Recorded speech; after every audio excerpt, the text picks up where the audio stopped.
Welcome everyone watching this video. I'm from Sedu Institute of Technology from Department of Information Technology here to do my first assignment from the course Principles of Operating System. My course instructor is Mrs. Satnamala and done by individually by me, Riyas Ahmed. I have a question that is learning round robin scheduling is difficult. Most of the answers is yes, is and probably yes. But I think so it's no. It's easier than others. All may have a question that how to understand the concepts of round robin, how to solve the problems related to round robin. Let's see some statements and examples, some graphical representation to understand it.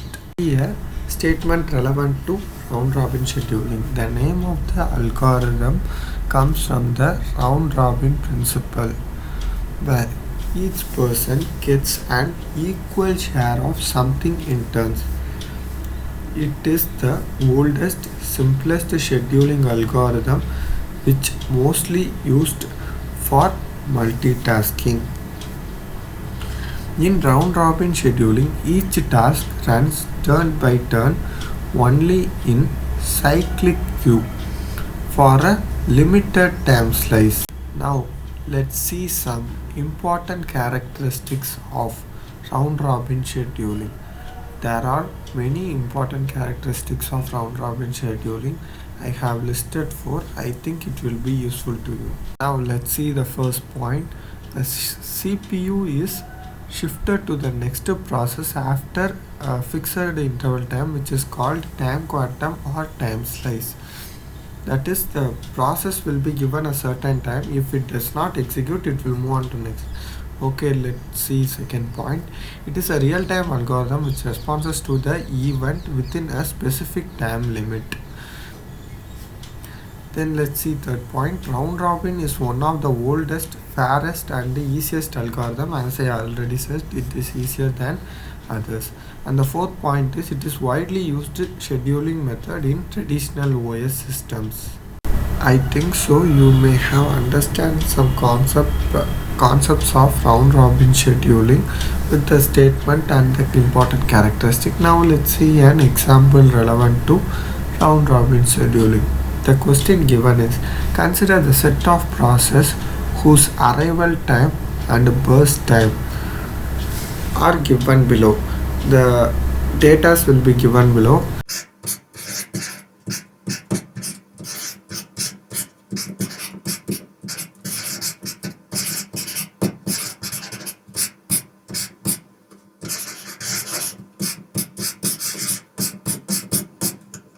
The given data, they have asked to calculate the average waiting time and average turnaround time with the time slice of 2 units. Starting to solve the problem for the given question. The given data, you need to start with a Gantt chart. Drawing a Gantt chart is a first step to solve the problem. Now I have explained how the Gantt chart is drawn. The Gantt chart is drawn with the time slice of 2 units. That is, only a processor P1 will take 2 units to execute the process. If it is greater than 2 to complete the process, it will execute at the last after P5.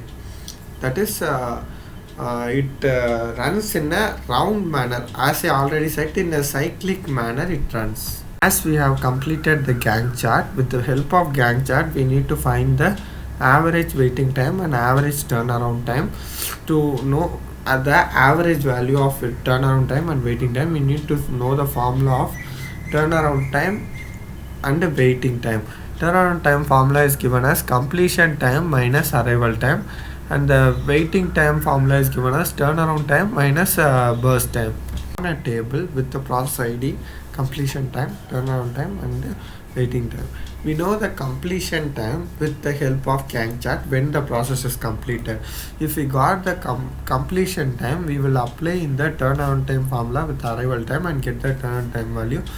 And if we get the turnaround time value, we will apply it in the waiting time and get the value of waiting time. Find average values of turnaround time and waiting time. You have to divide it with the number of processes you have added. Now let's see the diagrammatical representation of round robin scheduling. This diagrammatical representation, you can understand easily the concepts or how it works, how it executes the process it clearly.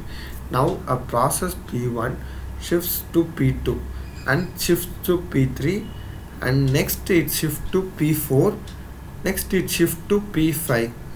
The process will shift in round manner, so that mostly it is known as round robin system.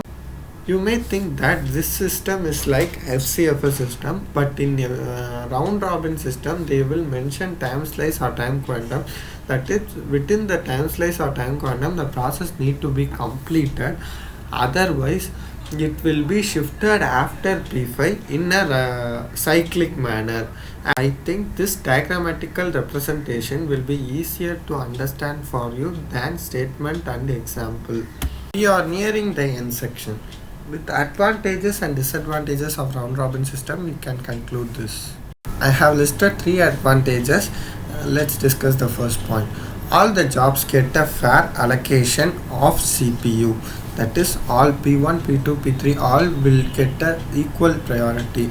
It deals with all process without any priority. As already said, all the jobs will be executed with the same time slice.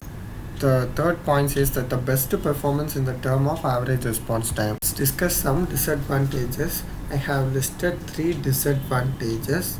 Let's discuss about it. If slicing time of OS is low, the processor output will be reduced.